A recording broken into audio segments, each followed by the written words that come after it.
이제 제가요, 원래 주일 예배 말씀은 최대한 쉽게 하려고 노력을 해왔어요.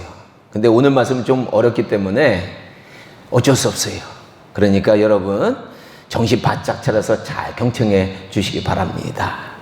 오늘 우리가 나누려고 하는 말씀은 스가랴서의 말씀입니다. 스가랴 선지자는 지난주까지 우리가 살펴본 학계 선지자와 함께 동시대에 활동한 선지자다라는 거예요. 학계 선지자 기억하시죠?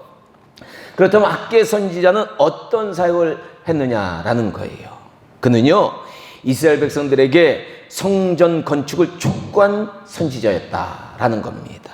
주변 여러 민족들의 방해로 성전 건축을 16년 동안 중단한 이스라엘 백성들에게 좋은 집 짓고 먹고 사는 문제만 빠져 살지 말고 힘을 내어서 사명을 감당해라 라고 촉구한 선지자가 바로 학계 선지자였다라는 겁니다. 다행히도 이스라엘 백성들은요, 이런 학계 선지자의 경고에 귀를 기울여서 다시 성전 건축을 시작했는데, 하나님께서 이렇게 하나님 말씀에 순종해서 성전 건축을 하는 이런 이스라엘 백성들 보시고 너무 기쁘셔가지고 그날부터 복 내려주시겠다 약속을 하셨다라는 겁니다. 이것이 학계서의 핵심이에요. 그래서 우리가 이 학계서를 읽으면 그렇게 어려운 내용이 별로 없어요. 우리가 늘 아는 내용이에요. 그러나 스가랴서는 좀 다릅니다. 이 예언서는요, 처음에 8가지 환상이 등장합니다. 이 환상은 그 당시 상황을 역사적으로 알지 못하면 도저히 이해하기 어려운 환상들입니다. 그래서 과거 어떤 이단들은요, 이 성경 역사의 지식이 부족한 기독교인들을 스가랴서 같은 성경을 이용해 가지고요 유혹을 했다는 거예요. 특히 스가랴서 4장에 나오는 순금 등잔대 환상이 나오는데 그 옆에 두 감람나무가 서 있단 말이에요. 근데 이 두 감람나무가 자신의 교주들이라고, 교주에 대해서 예언을 했다고 주장을 하면서 수많은 무지한 영혼들을 이단에 빠지겠다라는 겁니다. 그러나 우리가 성경 역사를 조금만 알려면요, 이 두 감람나무가 당시에 포로에서 귀환한 이스라엘 백성들을 이끌고 있었던 총독 스룹바벨과 대제사장인 여호수아임을, 그들을 상징한다는 것을 우리가 잘 알 수 있습니다. 그러므로 우리는요, 이 성경에 무지하면 안 돼요. 성경을 열심히 연구해서 하나님을 아는 지식도 충만해야 되고요, 그래야지만 이단도 이기고 자신의 신앙도 잘 지켜나가게 되는 것이다 라는 겁니다. 하여튼 스가랴 선지자는요, 처음에 환상이 나와서 이야기가 좀 스가랴서가 어려워요. 그러나 계속 우리가 읽다 보면 놀라운 사실을 발견하게 되는데요. 그게 뭐냐? 아니, 예수님께서 이 세상에 오시기 전에 무려 470년 전에 예수님에 대해서 자세하게 예언을 해놓았다라는 겁니다. 즉 스가랴서는요, 신약 시대를 준비하는 성경이라는 거예요. 그래서 스가랴서가 맨 마지막에, 여러분들 성경을 펴보시면 구약 성경의 맨 마지막에 스가랴, 말라키, 바로 이 두 성경이 가장 마지막에 위치하고 있다라는 겁니다. 그래서 이 스가랴서는 신약을 열어주는 성경이에요. 그리고 스가랴서는 학계서와는 달리 당시 이스라엘 백성들이 다시 시작한 성전 건축의 의미가 무엇인지 깊은 영적 메시지를 우리에게 주고 있다라는 겁니다. 즉 하나님께서는요, 이 스가랴 선지자를 통해서 성전 건축의 사명을 감당하고 있던 이스라엘 백성들과 새로운 비전과 계획을 나누셨다라는 겁니다. 그러나 역사를 보면 안타깝게도요, 많은 이스라엘 백성들은 마지막 선지자인 스가랴와 말라키 선지자들의 노력에도 불구하고 하나님의 비전을 정확히 깨닫지 못하고 이 비전에 동참하지 못했다라는 거예요. 너무나도 안타까워요. 하나님이 그렇게 비전을 얘기했는데도 그 비전을 깨닫지 못했다는 거예요. 혹시 우리 이성민교회도 그런 우에 빠지면 안 된다라고 저는 생각해요. 그렇다면 스가랴 선지자를 통해서요, 하나님께서 이스라엘 백성들에게 함께 나눈 비전이 무엇인가라는 겁니다. 그래서 오늘은요, 이 비전을 집중적으로 좀 살펴보려고 하는데, 좀 어려울 수 있어요. 그러니까 귀를 좀 경청을 잘 해주셔야 돼요. 먼저 스가랴서 처음 부분에 나오는 8가지 환상을 간단히 살펴보도록 하겠는데요. 첫 번째가 하나님의 보내심을 받아 땅에 두루 다녀온 어떤 영적 존재가 화석나무라는 이 나무 사이에서 하나님께 보고하는 환상이 나옵니다. 화석나무는 늘 푸른 나무예요. 이 존재는 하나님께 이렇게 보고하는 거예요. 온 땅이 평안하고 조용합니다.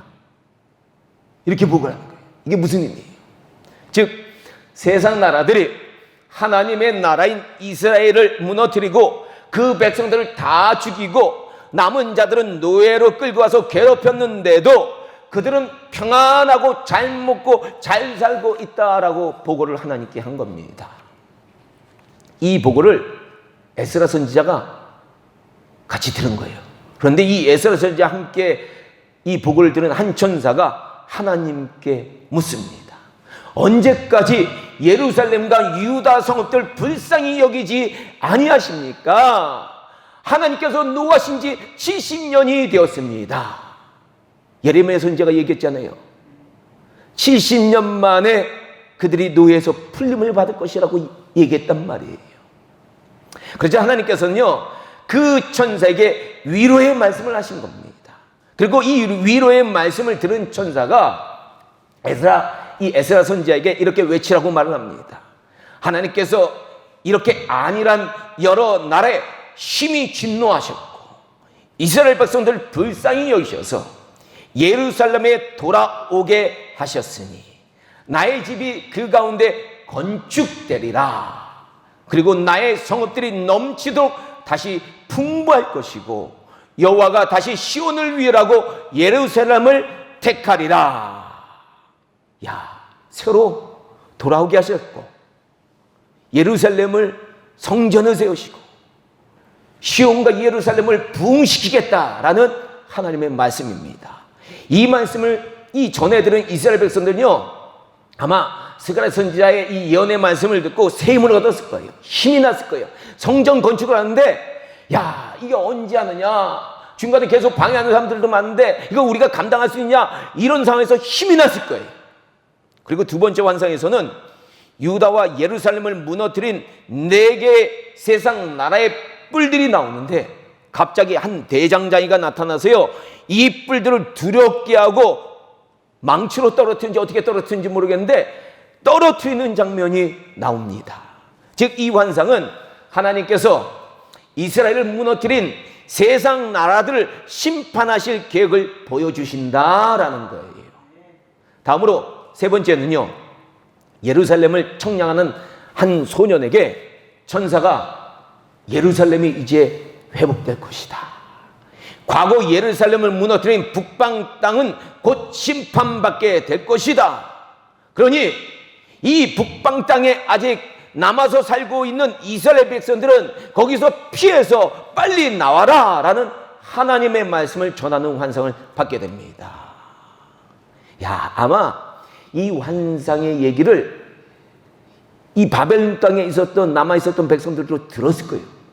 그래서 이제 2차, 3차 바벨론 포로에서 돌아오는 백성들이 생기게 됩니다. 그런데 이때 천사가 전한 또 다른 중요한 말씀이 나옵니다. 그건 스가랴서 2장 10절부터 말씀인데요, 이래요.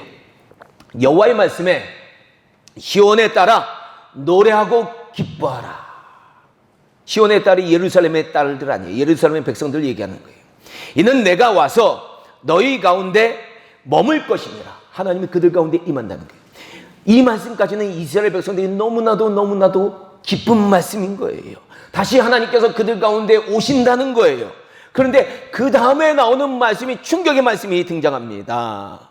그날에 많은 나라가 여호와께 속하여 내 백성이 될 것이요 나는 너 가운데 머물리라. 이게 무슨 말씀이에요? 이제 곧 하나님께서 예루살렘을 회복하시고 이스라엘 백성들 가운데 함께 하시는데 그때 수많은 나라들이 하나님의 백성이 될 것이다 라는 하나님의 말씀입니다. 아마 당시 이스라엘 백성들은 이 말씀을 받기 너무 어려웠을 거예요. 그 이유가 뭐냐?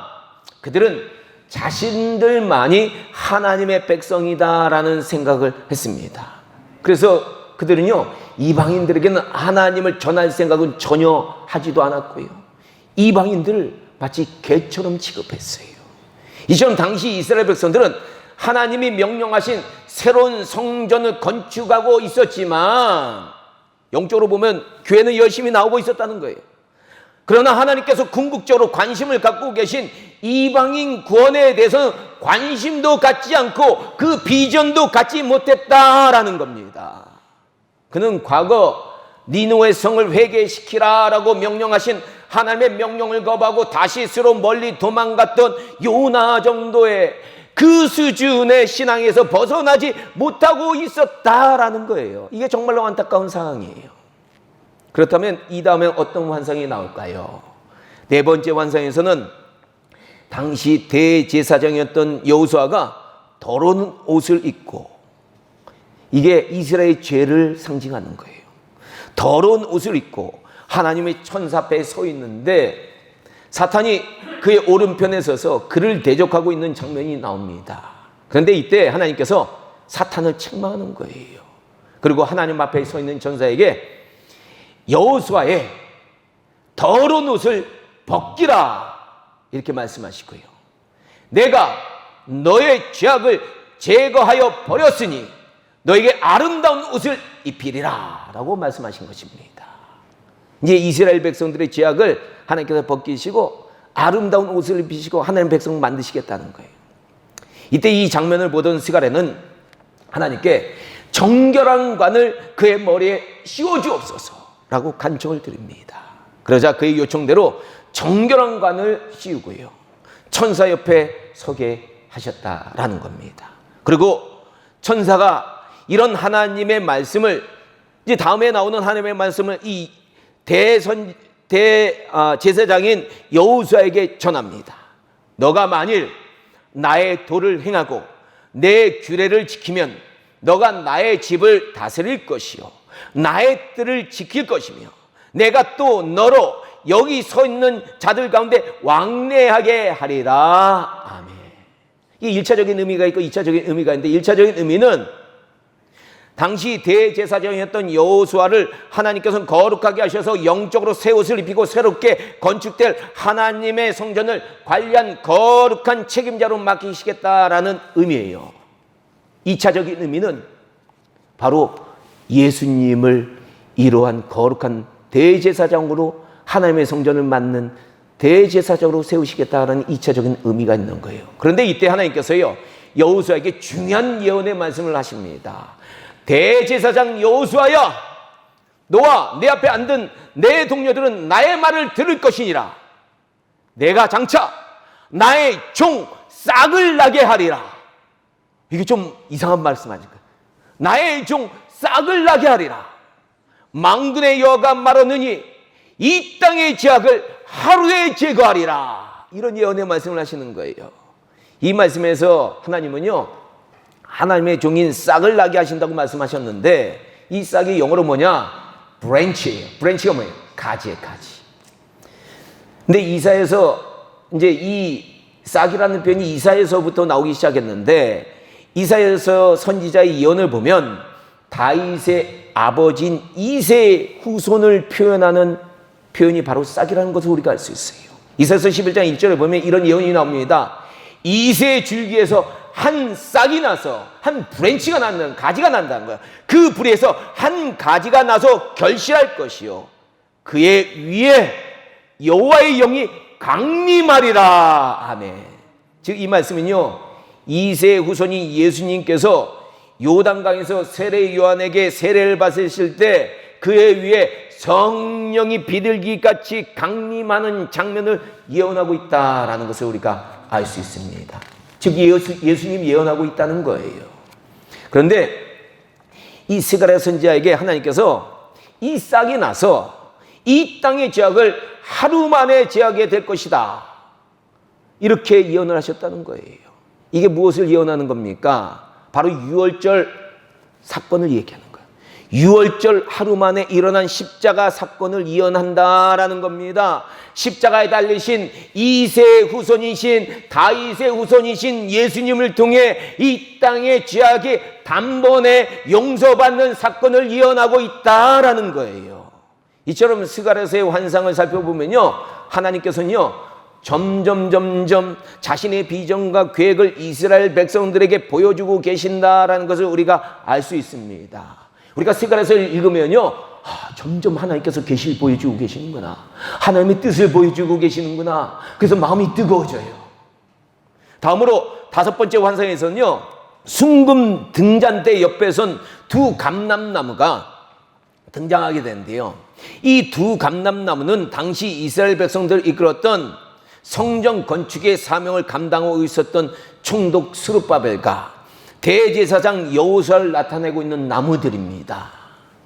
스룹바벨과 여호수아가 정말 귀한 사명 감당하고 있다라는 것을 보여주는 환상입니다. 바로 이 환상에서 우리가 아는 그 유명한 말씀을 하나님께서 하세요. 이는 힘으로 되지 아니며 능으로 되지 아니하고 오직 나의 영으로 되느니라. 아멘. 그렇죠? 즉 성전 건축이 인간들의 힘이나 인간의 능력이 아니라 하나님의 영이신 성령님에 의해서 이루어진다라는 사실을 말씀하신 거예요. 그리고 하나님의 역사가 인간들의 능력이 아니라 하나님의 영으로 이루어진다라는 것도 2차적으로 말씀하고 계신 거예요. 그 다음으로 여섯 번째 환상에서는요, 다시 날아다니는 두루마리가 온 땅에서 도둑질하는 자들을 심판하는 장면이 나오는데, 이 환상은요, 당시 여러 민족들을 침략해서 약탈했던 제국들을, 과거의 제국들을 심판하시겠다는 환상입니다. 그리고 악을 제거하겠다라는 환상이 그 뒤에 이어서 나와요. 시간 관계상 자세하게 설명을 드리지 못하면 간단히 그렇게 하시면 돼요. 다음으로 일곱 번째 환상은 내병고 환상인데, 죽음과 전쟁과 죄악을 상징하는 말들이 북쪽 땅으로 막 달려가는 거예요. 즉 바벨론이 있었던 땅으로 가서, 이스라엘을 무너뜨린 이 바벨론이 있었던 땅으로 가서 그 땅을 심판하겠다는 환상이 나옵니다. 마지막으로 여덟째 환상은요, 대제사장 여호수아의 머리에 은과 금으로 만든 면류관을 씌워주는 환상이 나오는데, 최후에는 면류관을 씌워주는 환상이에요. 이 면류관은 원어로 보면요, 이게 면류관들이라는 표현이에요. 그래서 왕권과 대제사장의 권한을 둘 다 이 대제사장 여호수아가 갖게 된다라는 의미입니다. 근데 실제로 대제사장 여호수아가 왕권과 제사장 권한을 당시에 가졌던 게 아니에요. 이거는 왕권과 제사장 권한 두 가지를 다 갖고 계신 예수님을 예언하는 것이다 라는 거예요. 그래서 하나님께서 이렇게 예언합니다. 보라, 싹이라 이름하는 사람이 자기 곳에서 솟아나서 여호와의 전을 건축하리라. 아니, 여호와의 성전 건축하는 거는 스룹바벨과 그 대제사장 여호수아인데, 싹이라는 이 사람이 나타나서 여호와의 성전을 건축하겠다는 거예요. 영광도 없고 그 자리에 앉아서 다스릴 것이니라. 아멘. 이 말씀은 앞에서도 말씀드린 것처럼 싹이라고 이름하는 예수님께서 하나님의 성전을 건축하고 왕과 대제사장이라는 두 직책을 가지고 영광의 나라를 얻으시고 다스리게 될 것이다 라는 사실을 예언한 겁니다. 다시 말하면 왕이자 대제사장이신 예수님께서 그리스도의 몸이요 하나님의 성전인 신약교회를 세우시고, 이 교회가 하나님의 나라가 되어서 세상을 구원시키는 그 사역을 이루실 것이다 라는 하나님의 계획을 우리에게 보여주신다라는 겁니다. 그리고 이 8가지 환상 이후에 하나님께서는요, 스가랴 선지자를 통해서 계속 예언하면서 그분의 비전을 나누시는데요, 간단히 몇 가지만, 시간 많이 가니까 몇 가지만 우리가 다뤄보겠습니다. 먼저 스가랴서 8장 22절에서는 많은 백성들과 강대한 나라들이 예루살렘에 와서 만군의 여호와를 찾고 여호와께 은혜를 구하리라. 이 예언은요, 수많은 나라들과 백성들이 예루살렘에서 시작된 복음을 받아들이고 하나님의 은혜를 누리게 된다라는 예언의 말씀입니다. 그리고 스가랴서 9장 9절부터는요, 예루살렘의 딸들아 즐거이 부를지어다. 보라, 너의 왕이 너에게 임하시나니 그는 공의로우시며 구원을 베푸시며 겸손하여 나귀를 타시나니 나귀의 작은 것 곧 나귀 새끼라. 그가 이방 사람에게 화평을 전할 것이요 그의 통치는 땅 끝까지 이르리라. 아멘. 이 말씀은 십자가를 지시기 전 나귀 새끼를 타고 예루살렘 성에 입성하신 겸손하신 예수님을 예언하고 있는 것이고요, 이분이 온 세상에 구원을 베푸시고 화평을 전하시고 온 세상을 통치하실 분이다라는 것을 예언하고 있다라는 겁니다. 그리고 또 11장 12절과 13절에서는 이렇게 예언합니다. 그들이 곧 은 30개를 달아서 내 품삯을 삼은지라. 여호와께서 내게 이르시되, 그들이 나를 헤아린 바, 하나님을 이렇게 헤아렸다는 거, 은삼십으로요. 그 삭을 토기장에게 던지리라 하기로, 내가 곧 그 은30개를 여호와의 전에서 토기장에게 던지고. 이 말씀은요, 예수님을 가룟 유다가 은30에 팔았잖아요. 이 사건을 이어나는 겁니다. 그리고 나중에 후회해가지고 이 은30을 성전에 있는 대제사장과 장로들에게 도로 갖다 주고 자살을 합니다. 그래서 이 대제사장과 이 장로들이 이걸, 야, 이거 핏값인데 이거 우리가 어떻게 쓰느냐 해가지고 토기장의 밭을 사가지고 그의 묘를 삼게 될 것이라는 예언을 하고 있다라는 겁니다. 보세요. 스가랴서 보니까 얼마나 자세하게 예수님에 대해서 예언을 많이 하고 있는데요. 제가 부분만 예언하고 있는 거예요. 엄청나게 자세한 예언들을 많이 하고 있어요. 자세하게 우리가 살펴보면요. 그리고 12장 10절에서는 하나님께서 이렇게 예언하십니다. 내가 다윗의 집과 예루살렘 주민에게 은총과 강구하는 심령을 부어주리니 그들이 찌른 바 그를 바라보고 그를 위하여 애곡하기를 독자를 위하여 애통하듯 하며 그를 위하여 통곡하기를 장자를 위하여 통곡하듯 하리라. 이 예언은 예루살렘 사람들이 예수님을 십자가에 달아 창으로 찌르고 죽이게 될 것을 예언한 것이고요, 이 예수님을 보고 수많은 사람들이 통곡하는 장면을 예언한 것이다 라는 겁니다. 그 이어지는 13장 1절에서는 이렇게 예언합니다. 그날에 예수님이 십자가에 올라가셔서 창에 찔리는 그날에 죄와 더러움을 씹는 셈이 다윗의 족속과 예루살렘 주민을 위하여 열리리라. 아멘. 즉 예수님의 십자가 사건을 통해서요, 죄와 더러운 악들을 씻어주는 사건을 예언하고 있다라는 겁니다. 그리고 또 14장 7절에서는요, 여호와께서 아시는 한 날이 있으리니, 하나님께서 예정한 아주 중요한 한 날이 있다는 거예요. 낮도 아니요 밤도 아니라 어두워져 갈 때 빛이 있으리로다. 그날에 생수가 예루살렘에서 솟아나서 여호와께서 천하의 왕이 되시리라. 아멘.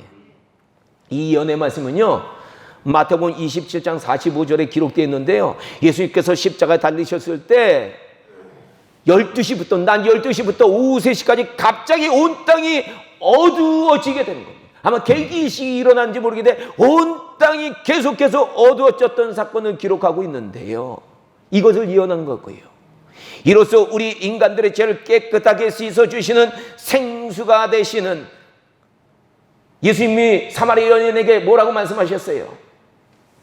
자신이 생수라고 말씀하셨잖아요. 영원히 솟아나는 생수라고 말씀하셨잖아요. 우리 인간들의 죄를 깨끗이 씻어주는 생수가 되시는 십자가에 달리신 예수님을 예언한 것이다 라는 겁니다. 그리고 이분이 바로 만왕의 왕이 될 것이다 라는 것을 예언한 예언이에요. 이제 마지막 예언인 오늘 본문을 우리가 살펴보는데요, 오늘 본문이 스가랴서의 마지막 예언이에요. 오늘 본문에서는 사실 이 예언은 좀 어려워요. 오늘 본문에서는 이 십자가 사건 후에 이방 나라들이 예루살렘의 해마다 올라와서 하나님을 경배하게 될 것인데, 그들이 초막 초막절을 지키게 될 것이라고 예언을 하고 있다는 거예요. 이게 영적으로 이해 못하면 이게 무슨 얘기인지 몰라요. 사실 모세오경은요, 이스라엘 백성들이 유월절과 오순절과 초막절 이 세 가지 절기에는 반드시 예루살렘 성전에 올라와서 하나님 앞에 제사를 드리라고 명령을 하셨다는 거예요. 그러니까 세 가지 절기는 꼭 지켜야 되는 거예요. 그런데 오늘 본문에서는요, 이방인들이 예루살렘 성전에 올라와서 오직 초막절 절기만을 지키는 장면을 예언하고 있다라는 겁니다. 이 예언은요, 유월절은 예수님의 십자가 사건을 통해서, 유월절이 예수님의 십자가 사건을 예언을 하는 거잖아요. 어린 양처럼 돌아가신 예수님의 십자가 사건을. 그렇기 때문에 이 십자가 사건을 통해서 예언이 이루어졌고, 오순절은 무엇을 예언하는 사건입니까? 초대교회 오순절날 성령의 강림이 임하셔서 첫 수확을, 첫 교회 성도들을 하나님께 드리는 하나님의 백성이 생겨나는 이 사건을 예언하는 절기니까 이 사건도 예언의 성취가 된 거예요. 근데 아직 성취되지 않은 사건이 뭐냐? 초막절이라는 거예요. 초막절이 하나 남아있는 거예요. 구약의 예언 중에 이루어지지 않은, 성취되지 않은 사건이 뭐냐? 초막절인데 이 초막절을 기념하면서 하나님을 섬기는 새로운 시대가 도래할 것을 예언하고 계신다라는 겁니다. 여기서 초막절에 무엇을 예언한 적인지 우리는 잘 알아야 돼요. 유대인들은요, 이 초막절에 출애굽해서요, 광야 같은 세상을 지났다가 가나안 땅에 들어가서 안식하게 해주신 하나님께 감사해서요, 집 옥상에 올라가가지고요, 장막, 즉 텐트를 치고 가족들과 함께 지내는 절기가 바로 초막절입니다. 그래서 이 절기는 이스라엘 백성들이 가나안 땅에 들어가서 안식한 것처럼 신약시대에 구원받은 백성들이 새하늘과 새 땅에서 우리에게 주어진 새 예루살렘 성에 들어가서 영원히 안식할 것을 예언하는 절기다라는 것을 여러분들 아셔야 돼요. 초막절이 그런 의미 있는 절기예요. 그래서 이 모습을 요한계시록 21장 3절에서는 하나님의 장막이 새 예루살렘 성이 우리에게 내려오는 것을 하나님의 장막이 사람들과 함께 있음에 하나님이 그들과 함께 계시리라 라고 표현하고 있다는 겁니다. 즉, 이 영원한 안식을 하나님의 장막이 사람들과 함께 있다라고 표현하고 있다라는 거예요. 쉽게 말해서요, 초막절은요, 영원한 새 예루살렘 성에서 하나님과 그의 백성들이 함께하는 영원한 안식을 예언하는 절기입니다. 이게 아직 안 이루어졌다는 거예요. 그래서 오늘 본문에서 초막절만 지키는 시대가 도래한다는 예언은요, 유월절과 오순절은 성취되고 새 예루살렘 성을 소망하면서 하나님을 섬기는 그런 새 시대가 도래할 것을 예언한 그런 말씀이다라는 겁니다. 즉, 영원한 천국을 소망하는 신약 시대를 예언한 말씀이다라는 겁니다. 야, 근데 오늘 본문에 대해서 시간 관계상 더는 나눌 수 없고요. 사실은 많이 나눌 내용들이 많이 있지만 여기서 마치겠습니다. 지금까지 우리는요, 스가랴서의 단편적인 부분들만 간단하게 살펴보았지만 이제 나중에 제가 시간 내가지고요, 성경 오후에 하는 성경 공부 시간을 통해서 더 깊은 내용을 다룰 거예요. 하지만 스가랴서 전체를 살펴보면 우리가 알 수 있는 사실은 뭐냐? 하나님께서는요, 이스라엘 백성들에게 이방인들의 구원에 대한 비전을 분명하게 나누셨다라는 겁니다. 이방인들도 하나님의 백성이 될 것과 그들 예수님을 통해서 구원할 것을 계속적으로 예언하셨다라는 겁니다. 그런데 안타깝게도요, 이스라엘 백성들은요, 이런 하나님의 비전을 거부하고요, 이방인들을 배척했고요, 예수님도 거부했다라는 겁니다. 정말로 그들의 모습을 보면 안타까워요. 사랑하는 우리 성민교회 성도 여러분, 예수님께서요, 신약 시대를 살아가는 우리와도 새로운 비전을 나누셨어요. 그게 뭐예요? 땅 끝까지 이르러 내 증인이 되라. 그리고 온 땅의 백성들을 구원하는, 그들에게 복음을 전하는 이 비전을 우리와 나누셨다는 거예요. 그러면 만약 우리가요, 이 비전을 과거의 이스라엘 백성들처럼 이해하지 못하고 거부한다면 이 비전을 우리가 품지 못하고 이 비전이 이뤄나가지 못하면 바로 과거의 이스라엘 백성들과 똑같이 하나님의 비전을 거부하는 모습이 우리 안에 생기는 것이다 라는 겁니다. 그러므로 우리 성민교회 성도님들은요, 과거 이스라엘 백성들처럼 성전만 교회만 왔다 갔다 하는 건축하는 자들이 아니라 정말로 하나님의 깊은 뜻인 세계 선교의 비전을 깨달아서 세계 선교를 이루는 교회가 되어야 할 줄로 믿습니다. 즉 땅까지 이뤄 예수님을 증거하고요, 이방 사람들인 온 땅의 백성들에게 그들을 하나님께 인도하는 교회가 되어야 될 줄로 믿습니다. 그래야 하나님의 마음을 우리가 시원하게 해드리는 거예요. 그래야 우리 교회가 하나님께서 우리에게 주신 이 사명을 제대로 감당하는 교회가 되는 것이다 라는 겁니다. 부디 우리 성민교회 성도님들은요, 오늘 스가랴서를 통해서 우리에게 주신 그 말씀의 영적 메시지를 깊이 깨닫고요, 절대로 교회만 왔다 갔다 하는 자들이 되면 안 돼요. 선교하는 자들이 되어야 되는 거예요. 나는 땅끝까지 이뤄 예수님을 증거하고 복음을 증거하는 자가 되어야 된다. 이것을 우리 마음에 다시 한번 결단하고 잠들어 있는 영혼이 아니라 성령의 불 받아서 나도 주님의 복음을 위해서 초대교회처럼 아름답게 쓰이는 자들 되게 하여 주시옵소서라고 기도하는 자들 다 되어야 될 줄 믿습니다. 그래서 우리가요, 성령의 불 달라고 기도하는 거예요. 하나님의 마음을 시원케 해드리고 싶어서 그냥 교회만 왔다 갔다 하는 자들이 아니라 정말로 하나님께 쓰임받는 자들이 되기 위해서 기도하는 겁니다. 성령의 불 내려주세요. 일꾼들도 보내주세요. 그래서 우리 교회가 정말로 하나님의 마음을 시원케 하는 교회 되게 해주세요 라고 기도하는 겁니다. 꼭 이런 하나님의 비전을 이루는 교회 다 되기를 주님의 이름으로 축원합니다. 기도하겠습니다.